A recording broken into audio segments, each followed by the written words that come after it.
kita jangan lupa beneran gitu loh, jangan cuma sekedar menolak lu tapi hanya sebatas slogan. Oh dulu dijanjikan ya akan dituntaskan kasus-kasus penculikan. Lalu kejahatan kemanusiaan. Gitu. Kejahatan kemanusiaan. Tapi faktanya kan enggak. Nah itu harus ditagih. Justru kalau orang tua aku mendukung, aku sampai ngomong gitu, resikonya kita diburu, dibunuh atau dibuang.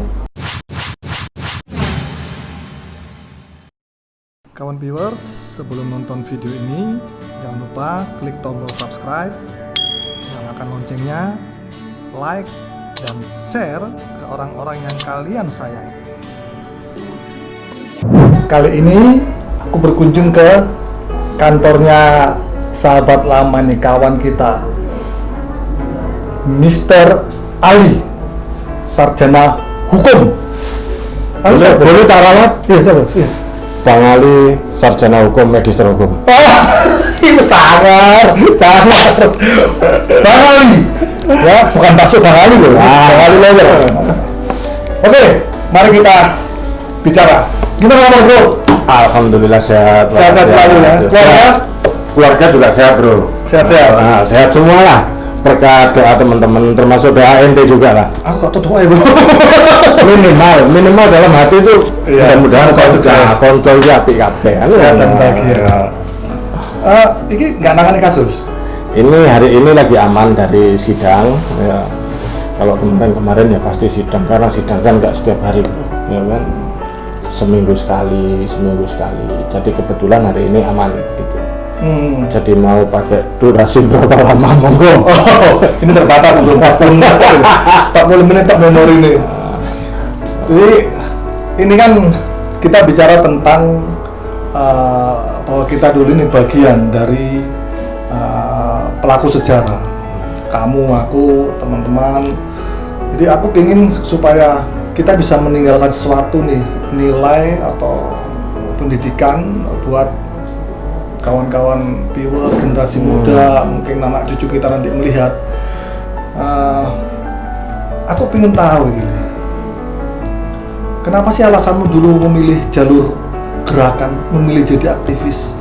Padahal kan sajanya kayak minta sama orang tua tuh kuliah selesai dalam waktu 3,5 tahun, 4 tahun. Kamu berapa tahun? Aku normal itu, yang magister aku normal. S1? S1 aku mungkin sekitar 6 sampai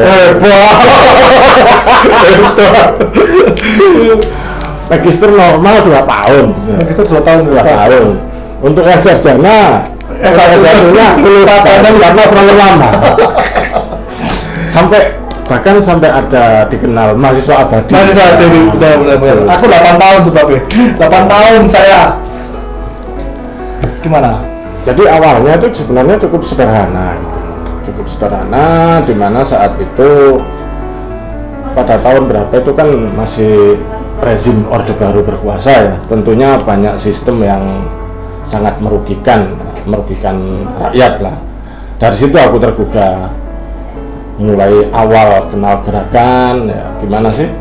Merugikan itu apa? Nah kan dulu banyak istilahnya, katakanlah kayak dulu masih sistem dui fungsi yang notabene wilayah-wilayah sipil ini masih dimonopoli oleh militer. Ya kan? Contohnya aja ya, misalnya masih adanya pos-pos BUMN lah segala macam, itu masih diisi orang-orang militer.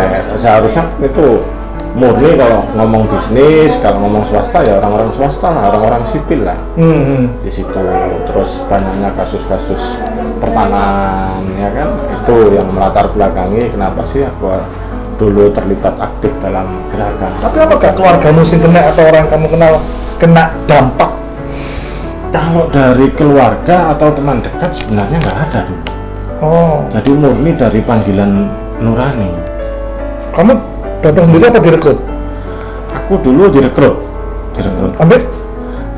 Ada itu kawan kita yang sekarang yang bernama itu Fasafi'i. Sampai ke Mama. Itu. Sampai ke Mama. Rekrutanmu udah jadi lawyer. Itu Fasafi'i itu, aku direkrut Fasafi'i waktu di kampus itu. Oke.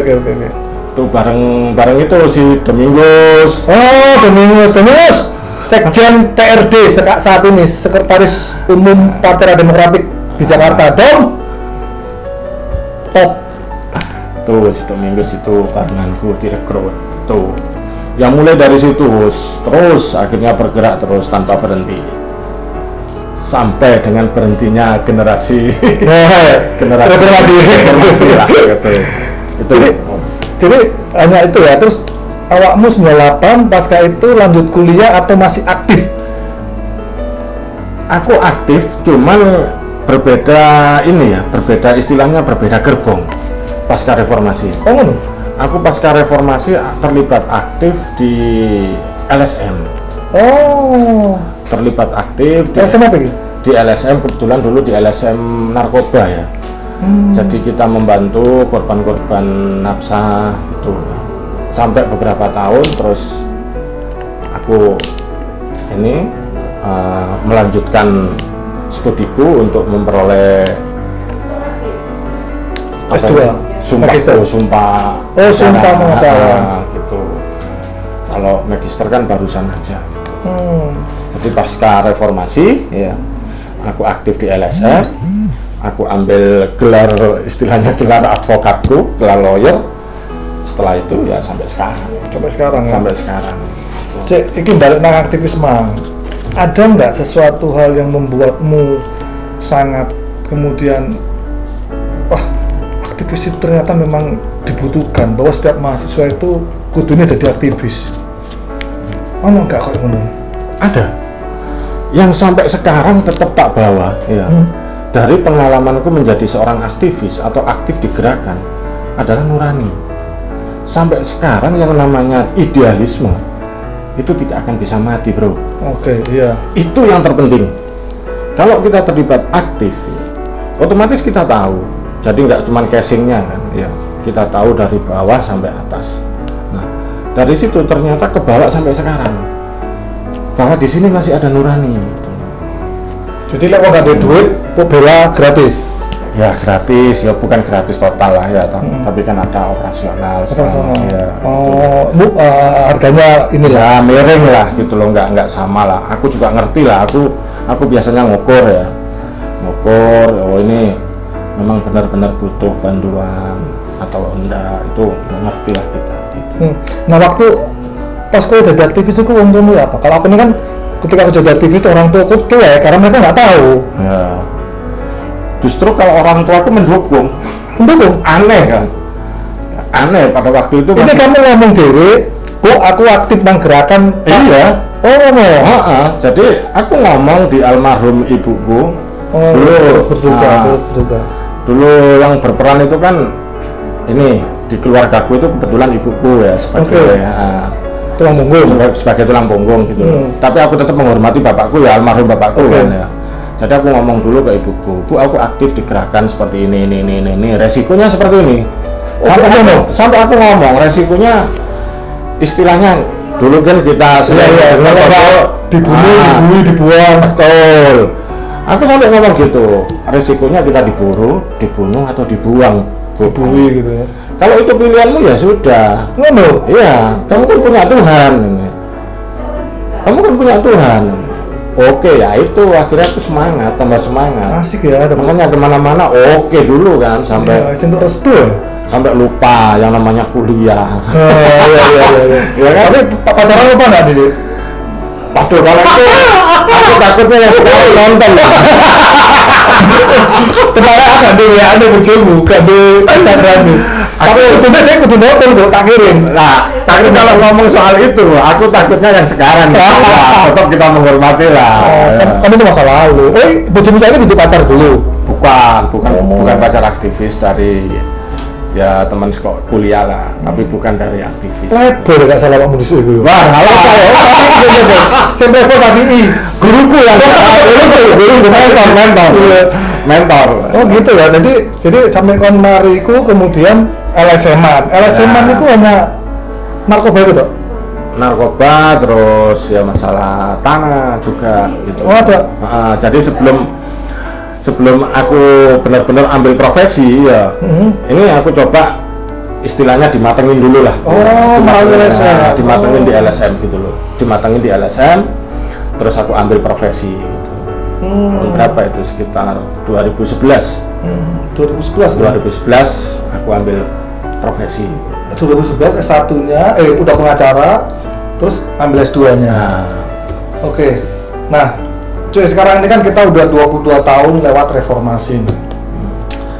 Tentu sudah ada perubahan lah minimal ya, tidak banyak. Tapi bagi aku perubahan sekarang itu belum signifikan dengan reformasi. Nah, bagi ahli iki piye menurutmu pandangan hukum, pandangan politik, ekonomi, ada nggak kamu rasakan bahwa kemenanganku sudah berarti nih, sudah atau memang kalau dari aku sih sebenarnya gini bro, ya tetap kita menghormati lah ya, kita menghormati, kita juga kadang ingat ya teman-teman kita yang belum balik kan gitu. Ya. Ada beberapa kawan-kawan ya, terutama kawan-kawan kita sendiri ya, itu ada berapa itu yang belum balik. Kalau kita ngomong secara global, perubahan seperti apa sih? Ya, seperti ini gitu loh. Tapi kalau kita mau belajar ya sebenarnya masih banyak kekurangan gitu loh. Artinya kalau kita ngomong secara hukum ya, secara hukum, apakah sudah ada pengadilan untuk kawan-kawan yang hilang ini? Herman Bimo Petrus ya kan? Dan sebagainya. Apakah sudah ada putusan dari pengadilan bahwa kawan-kawan ini, terus terutama yang mengambil ini gimana ini? Ya, kawan-kawan kita yang diculik, terus bagi penculiknya, ya. Nggak ada keputusan sampai sekarang. Gitu. Kalau secara umum, secara politik sebenarnya sudah banyak perubahan. Kalau dulu misalnya ya kita ngomong presiden dipilih. Wakil rakyat, ya. Sekarang sudah pilihan langsung. Gubernur juga seperti itu. Kalau dulu dipilih wakil-wakil kita, sekarang pilihan langsung. Jadi rakyat sudah bisa memilih secara langsung. Itu perubahan secara politik. Ya. Tapi tentu juga ada mekanismenya gitu loh. Cuman kalau secara hukum sebenarnya masih kurang banget. Gitu. Secara hukum ya? Secara hukum. Nah terus sebagai pengacara kamu kipi ya kan dua asosiasi kayak gini-gini nggak pernah dibicarakan ya, situasi gini ya? Apa yang harus ditempuh oleh para pengacara seluruh Indonesia? Memang tidak terbersit bro ya, karena kan persoalan ini terus berkembang, iya kan? Kadang memang aku sepakat gitu loh, kalau ada konten seperti ini menolak lupa ya kita jangan lupa beneran gitu loh, jangan cuma sekedar menolak lupa tapi hanya sebatas slogan. Ya apa sih ini? Ya katakanlah misal kayak dulu dijanjikan ya akan dituntaskan kasus-kasus penculikan. Kejahatan kemanusiaan. Kejahatan kemanusiaan. Tapi faktanya kan enggak. Nah itu harus ditagih. Iya kan, harus ditagih. Terus kalau untuk kayak asosiasi ya kita kan setiap hari juga ada permasalahan gitu. Terus jadi kadang ya apa istilahnya itu, apakah ini jadi prioritas ya atau enggak kan gitu. Itu. Tapi setidaknya kan aku ngerti lah, sekarang teman-teman ini kan udah diaspora, kemudian ada kesibukan, ada keluarga, itu hal yang wajar. Tapi setidaknya minimal tidak melupakan sejarah diri sendiri, itu paling penting. Nah tapi ini loh, Li, kalau misalnya dalam asosiasi pengacaraan itu kan banyak itu. Hal-hal yang berbau-bau isu kemanusiaan itu sering nggak sih diangkat kalau pas kongres, konferensi, pertemuan? Ada nggak mengangkat kayak gitu? Ada lah. Ada ya? Lah. Tentu kan setiap asosiasi pengacara atau advokat ya kan sekarang banyak tuh. Itu kan pasti ada juga divisi hukumnya gitu. Artinya benar dari semacam kayak Posbakum ya. Dari LBH-nya. Jadi setiap organisasi pengacara juga punya LBH. Nah, di LBH itu yang mewakili gitu. Apa biasanya yang dilakukan itu? Biasanya advokasi ini masalah kayak pengamen jalanan yang sifatnya publik. Free gitu. Itu sih. Aku sendiri dulu nggak pernah. Ya nggak tahu juga sih. Aku dulu pernah. Ya barusan aja sih sebenarnya. Ini kok pas gitu loh. Jadi satu pihak ini ke aku, jadi ternyata temannya ini larinya ke LBH aku gitu. Ya, ya sama aja, ya sudah, ya udah tak kasih LBH aku aja gitu. Gitu. Tapi kan ya aku juga menghormati organisasi advokatku kan. Iya. Aku tunduk tanpa atu kan. Terus pandangan hukummu kan kayak gitu tadi bahwa ya masih banyak lah yang harus dibenahi, terutama tentang kudune kejahatan kemanusiaan itu segera dituntaskan di Indonesia. Benar. Iya. Nah, kalau secara ekonomi piye menurutmu? Secara ekonomi Kita ini lebih makmur nggak? Banyak loh slogan-slogannya enak zaman kumbian toh. enak zamanku toh. Soeharto sih ngomong. Aku bukan ahli ekonomi ya, jadi aku mungkin kurang bisa menganalisa secara ekonomi. Kita sudah benar-benar adil dan makmur, artinya rakyat ini benar-benar sudah terpenuhi kesejahteraan sesuai dengan cita-cita Bung Karno atau belum gitu. Karena faktanya masih banyak pengangguran. Ya, faktanya masih banyak pengangguran di Indonesia gitu loh. Nah, sedangkan lembaga survei sendiri yang melakukan survei ini siapa? Ya, otomatis ada kepentingan-kepentingan tertentu. Tapi fakta di lapangan yang kita tahu ini banyak pengangguran. Gitu loh. Cari pekerjaan sulit ya. Terus harga-harga juga susah. Pendapatan rakyat juga masih kecil gitu. Jadi bicara tentang situasi ternyata hampir sama ya. Kalau sampai aku sakjane gak akeh sing berubah. Betul. Iya, gak akeh sing berubah, belum banyak yang berubah ini. Masih berhubungan dengan siapa ya? Konco-konco, teman-teman kebetulan jarang ya yang kontak secara langsung, itu jarang ya. Cuman kontak paling di media online. Tapi ada saat-saat tertentu ya kadang ngumpul nggak sengaja ngopi bareng ya. Kayak gini. Kayak kita ini. Nah ini kan nggak sengaja lah ngopi bareng lah ini.